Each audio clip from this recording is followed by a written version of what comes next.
Good morning children.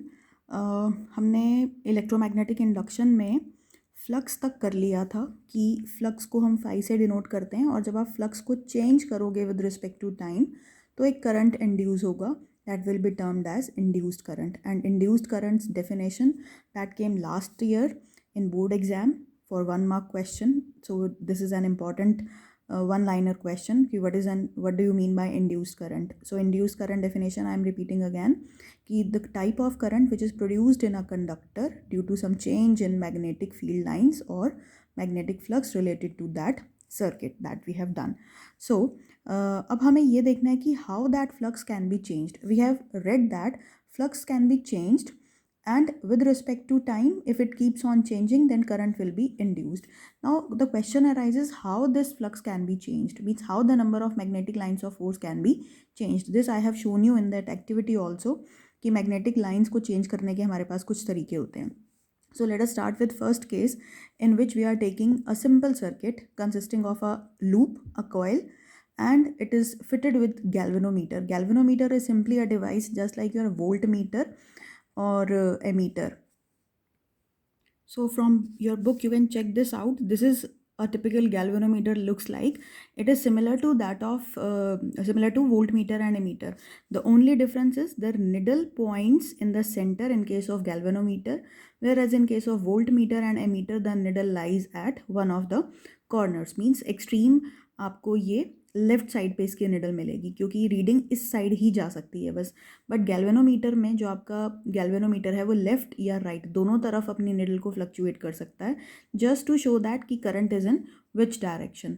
So from this small little paragraph you can read about galvanometer. Moreover, I have told you about this topic. So let us come to our main exercise, main thing, how the flux can be changed. We have taken this circuit, coil connected with a galvanometer to detect the presence of current. A magnet is taken, a simple bar magnet is taken, and this magnet is having magnetic lines of force around it, that we all know that. So if this magnet is introduced inside that coil or it can be withdrawn, if it is introduced or if it is withdrawn, the number of magnetic lines of force related to this coil, this magnet will keep on changing. Like what I have shown you in the case of broom, झाड़ू का मैंने आपको दिखाया था, and more over मैंने आपको bristles of brush भी दिखाए थे. उसके थ्रू भी मैंने आपको दिखाया था कि कैसे आप सरफेस एरिया चेंज करते हो तो magnetic lines of force keeps on changing. So इसके अराउंड कुछ मैग्नेटिक लाइंस ऑफ फोर्स हैं. जैसे ही आप इस मैग्नेट को इंट्रोड्यूस करोगे इनसाइड दिस कॉयल तो ये मैग्नेटिक लाइंस कट होने शुरू हो जाएंगी इस कॉयल के अंदर. कुछ लाइंस अंदर रह जाएंगी, कुछ लाइन इसके फील्ड से बाहर हो जाएंगी. मतलब इंटरफेरेंस होगा, there will be some interference in this magnetic field lines pattern due to the presence of this coil. Now guess one thing कि क्या हमें सिर्फ मैग्नेट को ही मूव करना है? अगर हम इस कॉयल को इसके अराउंड मूव करें तो भी तो वही सेम चीज़ ही होगी. तो आप चाहे मैग्नेट को मूव करो या आप कॉयल को मूव करो, दोनों में रिलेटिव मोशन होना चाहिए. आप मैग्नेट को फिक्स कर दो इसके ऊपर, आप कॉयल को मूव कराते रहो, स्लाइड कराते रहो, तो भी मैग्नेटिक लाइंस चेंज होंगी. On the other hand, you keep this coil stationary and put inside this magnet, one and the same thing. The purpose is to change the number of magnetic lines of force per unit area per unit time. So what we see, as you keep on introducing or withdrawing this magnet, we see that there is some deflection in this galvanometer. Sometimes it will be left and sometimes it will be in right direction depending upon whether you are introducing or whether you are withdrawing that magnet. So let us discuss in detail how this takes place. Let us assume that the north of this magnet is introduced inside this coil. तो उससे क्या होगा, induction process क्या होता है कि आप दो चीज़ों को कांटेक्ट में नहीं लेकर आ रहे. आप एक प्रोसेस होता है कंडक्शन या फिर आप इसको रबिंग भी बोल सकते हो कि जस्ट आप इससे मैग्नेट को इससे रब करो. अगर इस कॉइल के साथ मैग्नेट को रब करो, जैसे एक आप आयरन का नेल ले लो and you keep on rubbing that iron nail with a magnet, it becomes magnetized. वो मैग्नेटाइज हो जाएगा और उसको हम कंडक्शन या रबिंग प्रोसेस बोलते हैं. यहाँ पर हम क्या कर रहे हैं, हम मैग्नेट को सिर्फ इसके स्प्रिंग के अंदर इंट्रोड्यूस कर रहे हैं. Like refill is introduced into a spring, वो सिचुएशन है. डायरेक्ट कॉन्टैक्ट में नहीं है, सिर्फ इंट्रोड्यूस कर रहे हैं हम. तो यहाँ पे इंडक्शन प्रोसेस होगा. This is introduction induction process.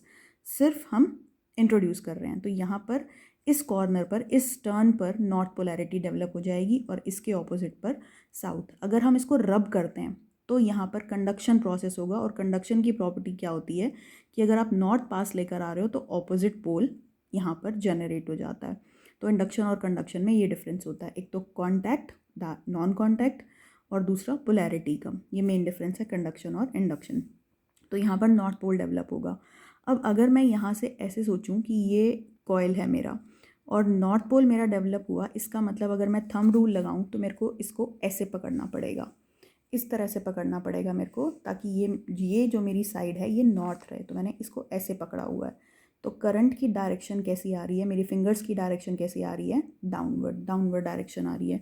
तो मैंने हर कॉइल में करंट कैसा दिखा दिया, डाउनवर्ड। तो पहले इस वाले कॉइल से, यहाँ से जो नॉर्थ का ऑपोजिट चल रहा है वहाँ से मैं इसको डाउनवर्ड दिखाऊंगी, और ये ऐसे होते हुए आपके गैल्वेनोमीटर, इस डायरेक्शन में करंट जा रहा है तो गैल्वेनोमीटर का करंट ऐसे शो करेगा आपको। अगर ये आपको समझ में नहीं आता तो आप सीधा एक टेबल याद कर सकते हो कि when north is introduced then north pole is developed over here and deflection will be towards right. अभी मैं उसको समराइज़ कर दूंगी टेबल को।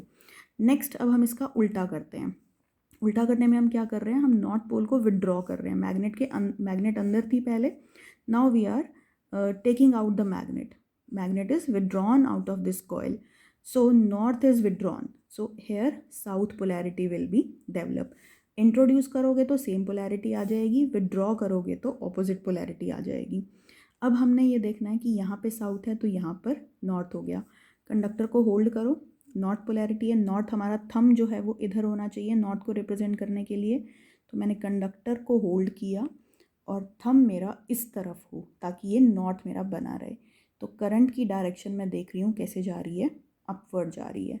तो करंट की डायरेक्शन मैंने यहाँ से क्या शो कर दी, अपवर्ड शो कर दी। जो भी आपकी करंट की डायरेक्शन होगी वो हम इधर से ले रहे हैं हम। तो ये यहाँ से आ गई आपकी डायरेक्शन। तो यहाँ आपका ये क्या हो गया, करंट इस डायरेक्शन में जा रहा है। तो this is your galvanometer deflecting towards left. Next, now we introduce south pole over here inside this coil, and we keep on moving this magnet inside that coil. So when you take this south pole towards towards this coil, we see that here south pole will be induced and here north pole.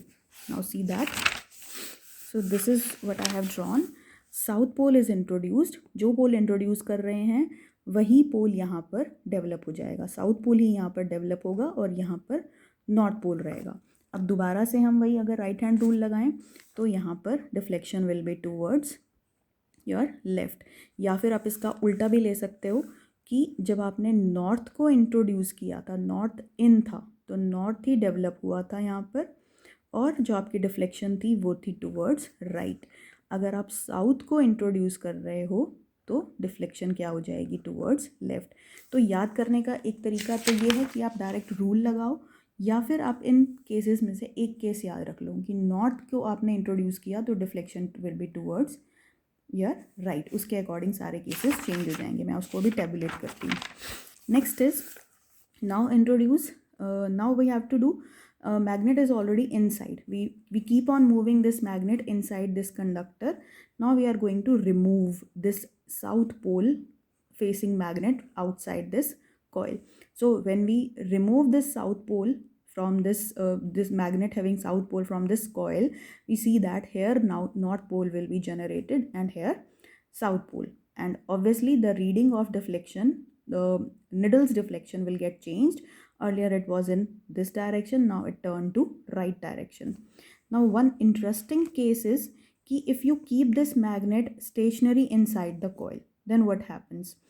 Here in all the four cases what we were doing, we were introducing or withdrawing the magnet, and moreover inside the coil too you have to keep this magnet moving. उसको move करते रहना है, रोकना नहीं है उसको, क्योंकि magnetic lines stable नहीं करनी, हमें रोकनी नहीं है। बार बार हमें मैग्नेटिक लाइंस का अमाउंट चेंज करना है। थोड़ा सा बाहर कर दिया या फिर थोड़ा सा हमने उसको अप एंड डाउन कहीं कर दिया, या लाइंस का अमाउंट हम कुछ भी ऐसा करें कि वो चेंज होती रहे मैग्नेटिक लाइंस।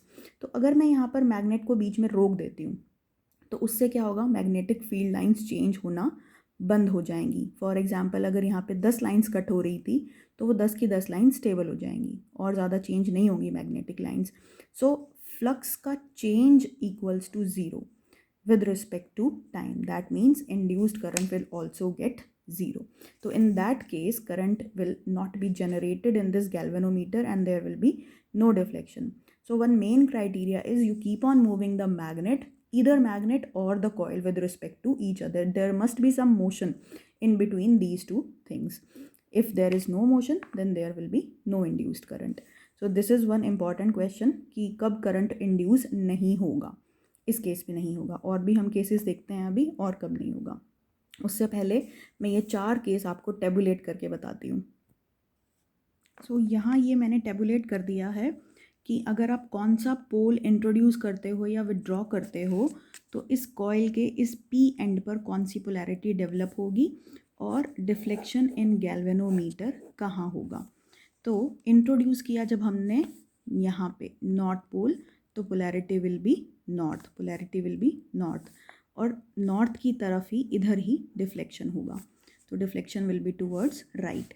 ये अगर आपने सिंपली लर्न करना है तो ये है, अदरवाइज़ हम रूल लगा के इस तरह से हम बिना क्रैम किए लर्न कर सकते हैं। Now north pole is withdrawn, उल्टा काम कर रहे हैं, अब हम नॉर्थ पोल को विड्रॉ कर रहे हैं तो पोलैरिटी भी उल्टी डेवलप होगी, साउथ पोल डेवलप होगी, और यहाँ साउथ है यहाँ नॉर्थ है तो नॉर्थ यहाँ डेवलप हुआ तो डिफ्लेक्शन एंड गैल्वेनोमीटर यहाँ हो गई। या आप इस तरह से भी याद कर सकते हो कि जिधर नॉर्थ डेवलप हो रहा है उसी तरफ आपकी गैल्वेनोमीटर की डिफ्लेक्शन हो रही है।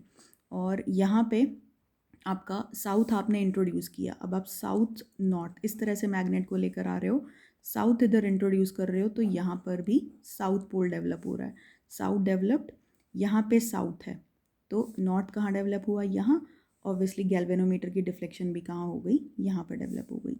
नेक्स्ट इज साउथ को विड्रॉ कर रहे हो, साउथ पोल को मैग्नेट को इसमें से बाहर लेकर आ रहे हो, साउथ विड्रॉ कर दिया आपने तो यहाँ पर नॉर्थ डेवलप होगा ऑब्वियसली, और नॉर्थ राइट की तरफ है तो डिफ्लेक्शन भी कहाँ होगी, towards right, right left left right, north south south north, an intro withdrawn इस तरह से है। अब उसके बाद है नेक्स्ट की फ्लक्स, हमने ये भी डिस्कस कर लिया था on what factors flux depends on surface area S, angle between this magnet and this coil, and this is for magnetic field that is created by bar magnet or some other magnetic field source. So when phi can be maximum if theta equals to 0, means these two are in parallel direction, parallel to each other. Obviously इस case में जब आप magnet को introduce करोगे पूरा surface area इसके पूरे surface area से इंटरसेक्ट होगा तो maximum lines will be changed, and in that case maximum flux will be there, changing of flux maximum रहेगा, and current will also be maximum.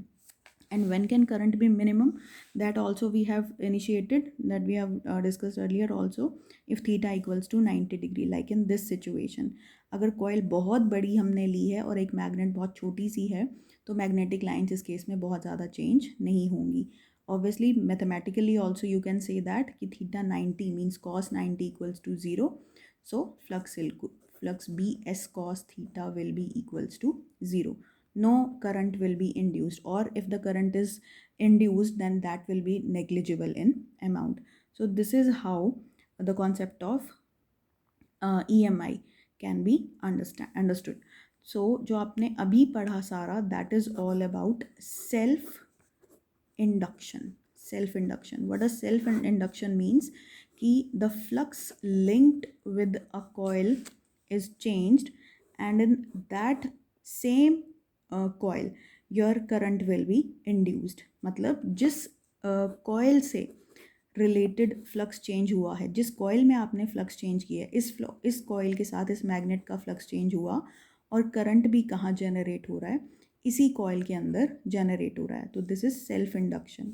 Now there is one more case of EMI that is called as mutual induction. What is mutual induction? Mutual means आपस में inter relation है कुछ, तो mutual में क्या है कि flux is generated, flux is changed in one coil, whereas current is induced in some different coil.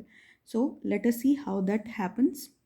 But students, before proceeding further, let us Have a look at this activity 13.8. This is all about your self-induction that we have discussed. Strong magnet is to be taken and this magnet is moved inside some hollow metallic material over which wire of some copper is wounded. Along with that, galvanometer is attached. Momentary deflection you can see in the galvanometer. All about that we have discussed. All of these things are given in this paragraph. You have to read this. Now let us come to this activity 13.9 that talks about mutual magnetic induction, electromagnetic induction. There is just one difference here. We have taken bar magnet as the source of magnetic flux, magnetic lines changing source जो था हमारे पास वो magnet था. अब इस magnet का alternative हमारे पास क्या हो सकता है? एक करंट कैरिंग कंडक्टर हम ले सकते हैं. तो यहाँ पर यही कॉन्सेप्ट हम यूज़ करते हैं इन mutual magnetic induction. Here we have linked two coils. We have wrapped some copper wire around one single coil and they are kept very closer to each other. The coil in which there are more number of turns, here you can see the difference. Here less number of turns and here we are having more number of turns. So this is primary coil and this is termed as secondary coil. तो primary में हम current लगा रहे हैं, यहाँ पर हम current pass कर रहे हैं due to which this get magnetised. Solenoid हमने ऑलरेडी पढ़ रखा है, तो दिस विल गेट मैग्नेटाइज्ड और मैग्नेटाइज होने के बाद इसका एक मैग्नेटिक फील्ड सेटअप हो जाएगा. और उसके मैग्नेटिक फील्ड से, क्योंकि ये दोनों बहुत क्लोज रखे गए हैं, तो जैसे जैसे आप करंट का अमाउंट यहाँ पे चेंज करते रहोगे या आप टर्न्स का अमाउंट जैसे जैसे आप चेंज करते रहोगे, तो उसके कारण यहाँ पर जो मैग्नेटिक फ्लक्स चेंज हो रहा है वो यहाँ पर इस सेकेंड कॉइल में करंट इंड्यूस करना शुरू कर देगा. तो here you can read all this activity. Key plug in the key, observe the galvanometer, there is deflection in the needle. Now उसके बाद ऑपोजिट साइड करंट को आपने कम कर दिया, करंट को आपने ज़्यादा किया, टर्न्स को आप घटा बढ़ा सकते हो. तो उसके अकॉर्डिंग आपका यहाँ पर कॉन्टिन्यूसली फ्लक्स चेंज होगा जिससे यहाँ पर करंट इंड्यूस होता रहेगा. तो उसके बाद ये सारा आपका है आपका magnetic induction due to mutual process. So now there is one important topic left कि how the direction of this induced current can be given. ये है आपका इससे Fleming right hand rule. Fleming right hand rule से आप इसको दे सकते हो. फ्लेमिंग राइट हैंड रूल जो है वो लेफ्ट हैंड रूल के जैसे ही है.